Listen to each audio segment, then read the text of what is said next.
Hey, I'd like to welcome you to another episode of Mission Matters. My name is Adam Torres. You can follow me on Instagram at Ask Adam Torres to keep up with my book releases, book tour schedule, signings, all that other good stuff. Always love to connect with you there. And as always, if you want to apply to be a guest on the show, just head on over to our website, missionmatters.com, and click on Be Our Guest to apply. All right, so today I have Laura Winans on the line, and she's CEO and principal consultant over at Next Level Benefits. Lauren, welcome to the show. Thank you so much, Adam. It's great to be with you. I'm excited to chat with you today. All right, Lauren. So we got a lot to talk about. I mean, there's a turnover tsunami. There's competition for talent. I mean, there's a lot of business owners, executives, entrepreneurs that watch this show, and talent's a big deal. Attracting, retaining. I mean, all these different things, benefits packages. I mean, there's all kinds of moving pieces here into what it takes to attract and keep talent. And we'll get into all that stuff today. But just get us kicked off, Lauren. So we at Mission Matters, we amplify the stories for executives, entrepreneurs, and experts. So that's our mission here. Lauren, what mission matters to you? You know, to me, my mission really is just to help every client that I can to become a best place to work.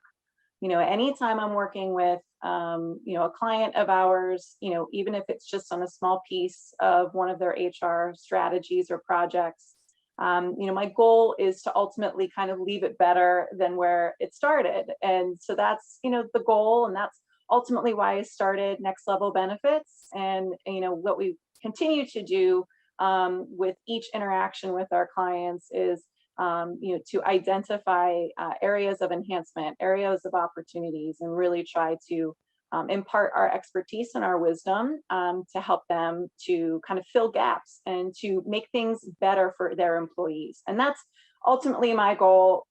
Employees get a lot out of their experience with their employers. They're able to support their families. They're able to insure their families. They're able to save for retirement. They're able to get some, much needed time off. All of these sorts of things are incredibly important in our daily lives. And I want to be able to support employers as they build packages that are adequate and they really support the employees that are working for them. That's awesome. Love bringing these mission-based entrepreneurs and businesses on the show and sharing them with our audience. So Lauren, just I guess we should start from the beginning. So how'd you get started on this path of HR, of talent? Like how'd you get started here? Yeah, my career actually started at a health insurance company. Not all that fun, but Hold on. What do you mean not all that fun? There's a lot of people watching. I was in insurance for a long time. Come on. So I love it, and I am an employee benefits nerd at heart. So I really got to learn, the health insurance industry inside and out during the first part of my career. And then I moved on to an entry-level position in human resources at American Eagle Outfitters. Which is a huge company, global. It was a really great experience. I was there for several years before, jumping on to a few other employers. And ultimately, a couple of years ago, after 20 years in HR, I just decided that it was time to, have a change, do something different, kind of get out of that daily rat race that is really, really hard to keep up with, and take a break and try to find a different way to use my skill set. And, the first thing I thought, to do was to create an HR consulting company.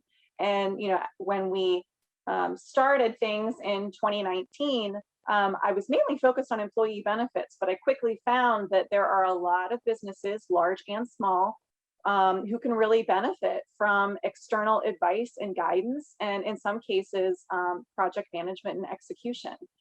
So for the last couple of years now, my team and I have been focused on all areas of HR, and I'm really happy to be doing what I'm doing now. I'm able to make a larger impact. I'm able to work with a variety of different HR and executive leadership teams, and it's been really rewarding to kind of take my past experiences and kind of leverage them in a new way with other clients that are looking to make an improvement to their employee experience. So, Lauren, I happen to have somewhat of a unique insight to that industry, only because when I graduated college, a couple of my friends went that route. So they are true HR professionals from day one out of college. They worked their way up, and 15 or so years later, whatever, they're pretty high up in some big companies. Mhm. So that being said, I want to take a second and let's do a little bit of rebranding on what employee benefits nerds look like and kind of the industry. So if there's somebody out there watching this right now that has never maybe considered that as a career, whether they're just getting out of college, maybe they're a couple years into their career, or even further along, and they're thinking about different ways, like what kind of advice would you give them into the industry, what it's given you? Like, just give us a little bit of that behind the scenes look, if you will. Yeah, so I kind of fell into it, as I said. And so it was kind of a good thing because ultimately I've kind of caught my stride, Mm, and I think that anyone who's kind of interested in getting started in HR should really take the opportunity to kind of work in the different disciplines of HR. mm, So there's multiple different disciplines, and employee benefits is really just one facet of it. It's a very specialized function. So you do have to put in a lot of work to understand insurance laws and compliance, federal and state regulation. So there is that's the nerdy aspect of it. But the fun aspect of it is to really, you get to craft and create. It's a very creative position. So if that's something that you are interested in, of not only kind of using your bookworm side, but also being creative and creating a benefits package that is comprehensive, that's complete, that attracts talent to your organization, that retains the talent that's currently there. It's an interesting function because it is, you know it's something that you spend a lot of time on an annual basis, but only once a year do you really go to the big show, open enrollment. So it's it's just a different dynamic. It's different than some of the other areas of HR, like recruiting or training or organizational development, which are wonderful areas of HR, but it's just a different niche. And I think that, anyone who's looking to get into the field of HR should dabble a little bit in employee benefits. Not only are you going to see whether or not it's for you, but you're also going to learn a lot about insurance. And guess what? You're going to need to know that for the rest of your life. So it's something that you can learn while you're seeing if it's a good career path for you. that's awesome.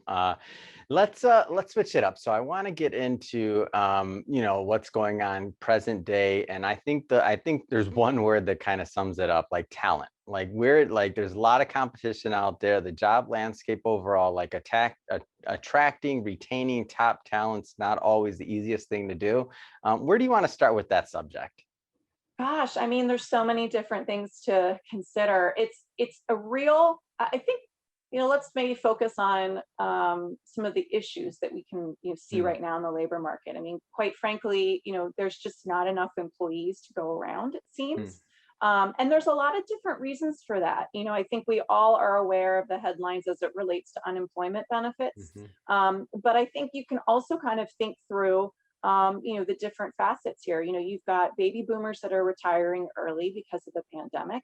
You've got, folks that are coming out of college that might not necessarily be interested in certain hourly positions or certain entry level positions.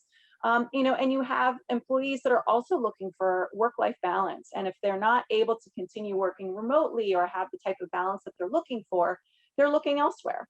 mhm. And so it really is an employees market right now. And, I think that is something that's important for employers to remember. And that is why it's important to really craft an employee culture, an employee experience, a total rewards package that is all encompassing, because you want to have a value proposition that makes Mhm. employees want to work for you and want to continue to work for you. And if you can't create that properly, you're going to be subject to some of these issues that I just listed. You're going to be subject to employees leaving your organization, or not being able to attract the right talent to fill your open positions. So it's just really important to consider holistically what's happening in the labor market in totality so that you can really step back as an employer and create, fill some of the gaps that you have in your culture and your onboarding process, your recruiting process, your total rewards package. All of those sorts of things kind of contribute to really being best in class and trying to get, employees they have lots of options right now, and you definitely want them to come work for you. So, what sizes of businesses should be considering this? And I'll tell you what I mean by this. So, for example, when you think like these robust like compensation packages or training or other things, like for the like a lot of times when people hear that, they think, oh, I'm not a Fortune 500 company, or oh, I'm not, Fortune 1000 or whatever. Like our company's not that big. We can't think about these other things. Like we're busy Mhm. doing this and this. I mean, what's your experience with that? Like size of company and like where this kind of stuff makes a difference? Yeah, that is a great question. We work with a variety of different clients. Hmm. So, we have Fortune 500 organizations all the way down to, my smallest client right now has 15 employees. Hmm. And for the most part, HR is HR. Yeah. Benefits are benefits, compensation is compensation, regardless of your size. And ultimately, what you want to do is you want to think of it in terms of your size as an employer, but you also want to think about the types of employees that you want working for you. You want responsible employees that come with a specific skill set, a background that you're looking for that can contribute to your organization. Hmm. You're going to have to make them interested. And so when you think about, which employer size makes the most sense for a HR strategy, really all employers of every size should have some version of an HR strategy. Does it need to look like what a Fortune 500 company is doing? Absolutely not. But I think every size organization should have some level of, strategic roadmap that they're following and an annual review process to make sure that they're sticking to their strategy, and that they, if they need to make any changes, they're able to do that regularly, and they don't feel like they're behind the eight ball trying to make up for things by throwing bonuses at people or increasing compensation too quickly. There's a budgetary aspect to HR strategy as well, and you have to always be kind of balancing the two. You want to get people in the door working for you, but you can't spend a ton of money. So you got to find a way, to create a strategy that makes sense for your organization, regardless of size. Wow, that's when you just said that, like maybe increasing salary too quickly or things like that. All of this stuff plays such a big role, especially if your business is successful and it's growing.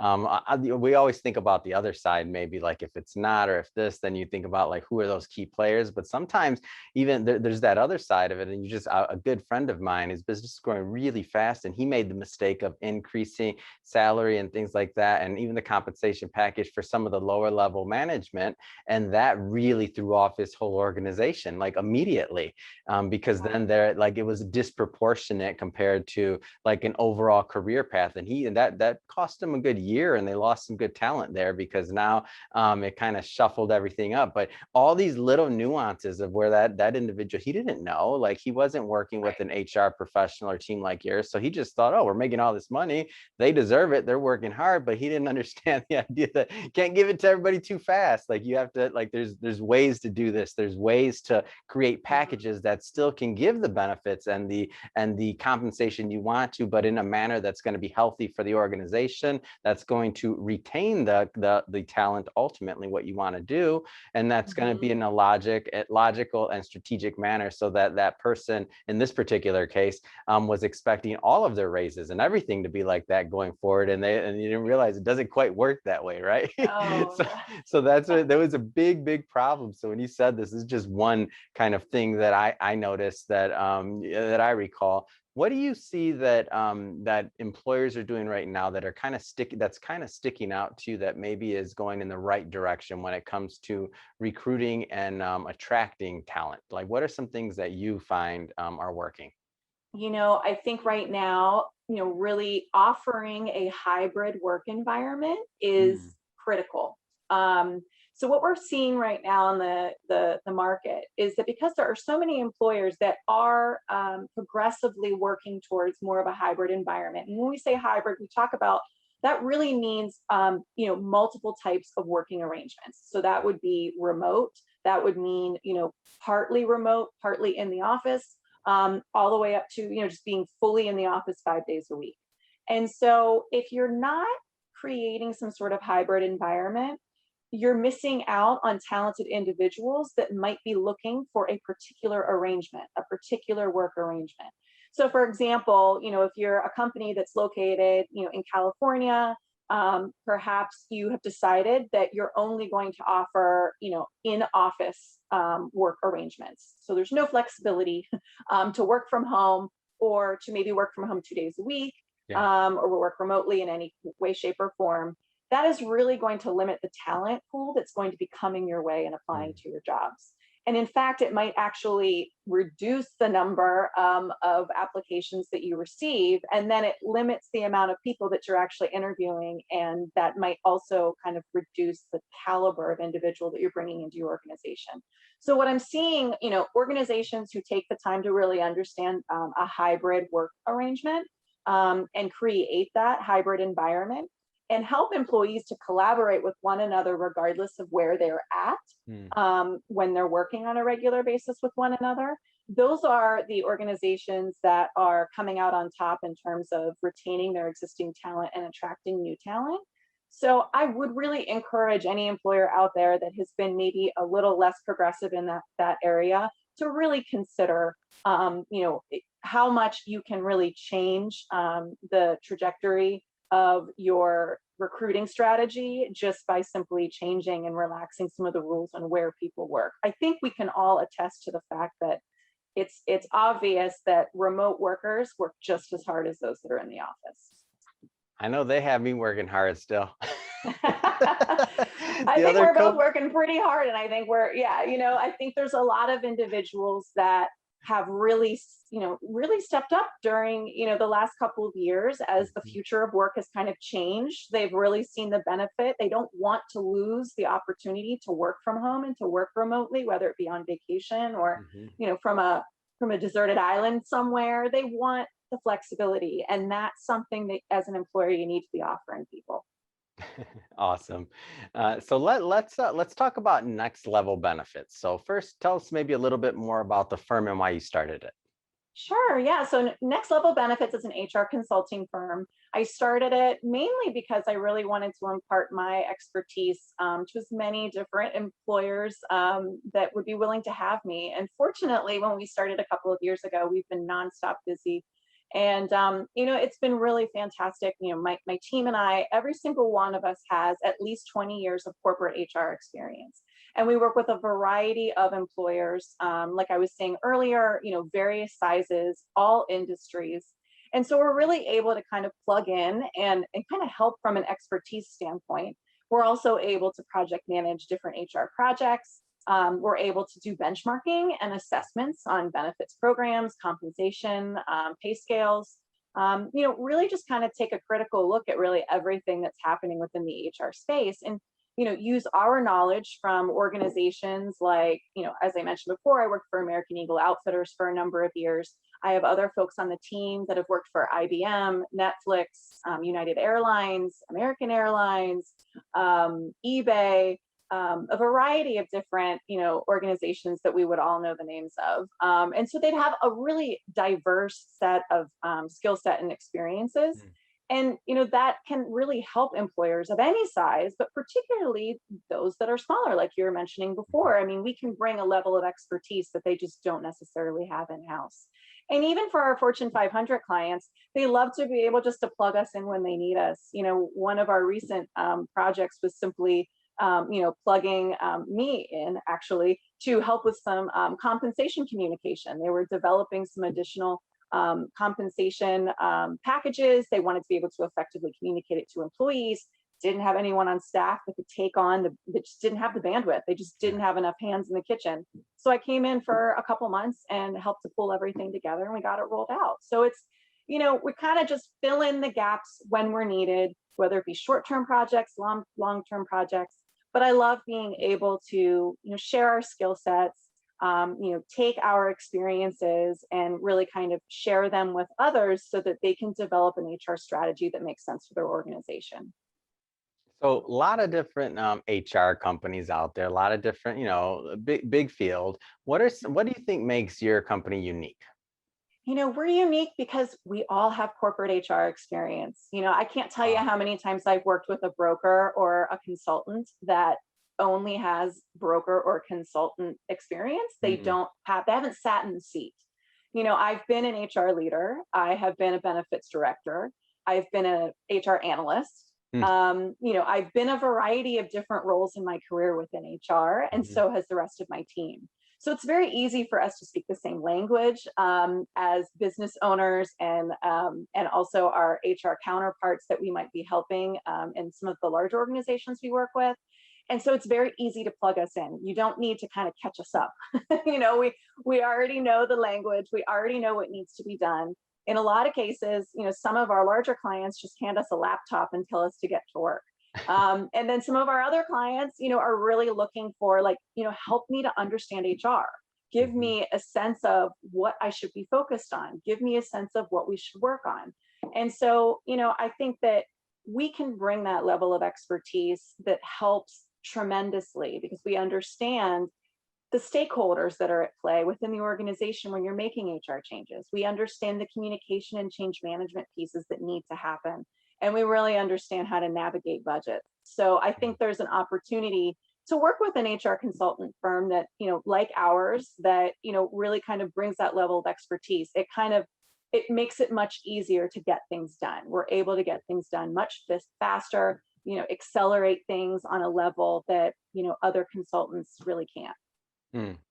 So I know there's a lot of different things that you can do, and you work in a lot of different facets with different clients. But that being said, like what are a couple of the, let's just say, challenges that you're working with clients to solve day in and day out? Yeah, I mean, I think, the labor issue is Mhm, probably one of the top ones right now. Also finding enough money in the budget to create a comprehensive total rewards package. So mm, that balance between compensation and benefits is always tricky. And it's been particularly tricky as of late because employers really want to provide more benefits that are personalized and mhm, customized so that a variety of different employees can take advantage of things that are near and dear to them. For example, we have a client that is really interested in developing a deeper mental health benefit. mhm, And through that mental health program that we're crafting, we're really trying to meet a variety of employees where they're at in the process. Some may be okay with just having a phone number to reach out to occasionally whenever they might need someone to talk to. And then others, all the way on the other end of the spectrum, mhm, might really need some intensive therapy and perhaps even some inpatient care. So we're also looking at the actual insurance plan and making sure that the right benefits are there. So it really kind of, runs the gamut in terms of, making sure that things are personalized and customized in the total reward space is really challenging because everything costs money and everyone has a budget to work within. So that's probably one of the more challenging things besides labor that we're working with is just tighter budgets and how do you really kind of enhance programs under those circumstances. And I think lastly is the working arrangements that I was mentioning mhm, before, creating policies that are practical and effective, as well as remain flexible, are really challenging to do. And so we're working with a lot of our clients to make sure that we kind of meet that balance, mm, something that the employees can be proud of and really see as flexible, but also, really try to make sure that the organization remains productive, despite the fact that they're going to be dispersed across the country. So we are kind of working through that. So I would say those are our top three at the moment. But quite frankly, there are tons of different, mm. issues and projects and compliance concerns that all take a lot of effort and time and energy, and that's what me and my team love to spend time on, is to dig in there, fix it, and really kind of help employers to really map out, how do I make this work, and how does this fit into my overall strategy. So we do a lot more than just those top three, but those are the top three biggest challenges right now. Fantastic, and thank you for that overview. You're right, your firm is unique, and we can see why. Big deal that you have also, as you mentioned, everybody's been HR professionals and held a lot of different seats and positions. So you're pros at this, which is awesome. And speaking of that, I think I'll leverage you to get some questions answered that I've been wondering because I'm seeing these headlines out here: turnover tsunami, gig Mhm, economy. I mean, like, how mhm. do these things play into, in my opinion, the future of the workplace landscape? I think that there has been, the gig economy has definitely been kind of hovering in the background for the last handful of years. Hmm. And I think that there are a lot of organizations that are taking advantage of using contractors and freelancers in a lot of creative ways. And Hmm. if you look at, my own firm, we technically, we're contractors and freelancers just as much as we are consultants. And I really think that that is going to become more of a standard Hmm. within a workforce strategy than it ever has been before. So I think when we all think about the gig economy, we think mainly of like Uber. We think of, oh, okay, like you can contract to do this, this specific type of work and get paid on an hourly basis. Hmm. And that's a good way to think about it, right? But there's a lot of different ways that you can think about this, as the future of work kind of unfolds. I think there's a lot of opportunity for corporations, large and small, to take advantage of contractors and freelancers, not just in spaces like marketing and IT, which are fairly typical these days, but also in areas like human resources, finance, legal. There's lots of opportunities there. Also, I think that the turnover tsunami has really kind of enlightened a lot of employers to think, if I can't necessarily fill this open position with a full-time headcount or even a part-time headcount, maybe I do just bring in a freelancer to help us with those 2 or 3 critical projects that need to happen this year. And I'm able to save money in the process because I'm not paying this person benefits. I'm not giving them a bonus. I'm not paying for their portion of the income taxes that I would typically do for a full-time employee. So there's some pros and cons here on both sides. There's flexibility on a contractor and freelancer side of things. Hmm. And then, on the other hand, this is an opportunity for employers to kind of solve the turnover tsunami in a way, because you don't necessarily have to fill every open position with a full-time headcount. So I think there's opportunities on both ends. And then from a turnover tsunami perspective, as we were talking before, that there is just a lot of different things at play and in flux within the labor market right now. And I think ultimately, we're not we haven't seen the end of it. Hmm. We're still in the midst of it. It's probably going to continue at least for the next 2 to 3 years, possibly longer. And so, I do think that there are alternative workforce strategies that can be deployed to help employers to kind of combat the turnover, whether it be creating a more holistic culture and package to attract and retain employees, whether it be determining whether or not each and every open position actually needs to be filled. And also, really just kind of preparing, themselves for perhaps we're not able to be as productive in this Hmm. upcoming year as we would have liked. And so, really kind of defining organizational goals with a practical lens is also really important right now. So what's next for next level benefits? So what do you have on the horizon? Like what do you see the rest of 2021 and beyond playing out as? Yeah, we just brought on a couple, new clients. We're really excited to get started on a few additional projects. We're working on one project right now it's called Workforce Reimagined, and we are helping an organization to reimagine their entire workforce development operation and really figure out, how do we make changes in a lot of different ways. So I expect that the rest of our year is going to continue much the same. We have a lot of folks that are reaching out to us with help with redesigning a lot of the existing policies and practices that they have within their organizations. And we love doing it. We love taking a critical eye and really trying to customize each and every strategy according to what an organization's needs are. So it's going to be a lot more of that.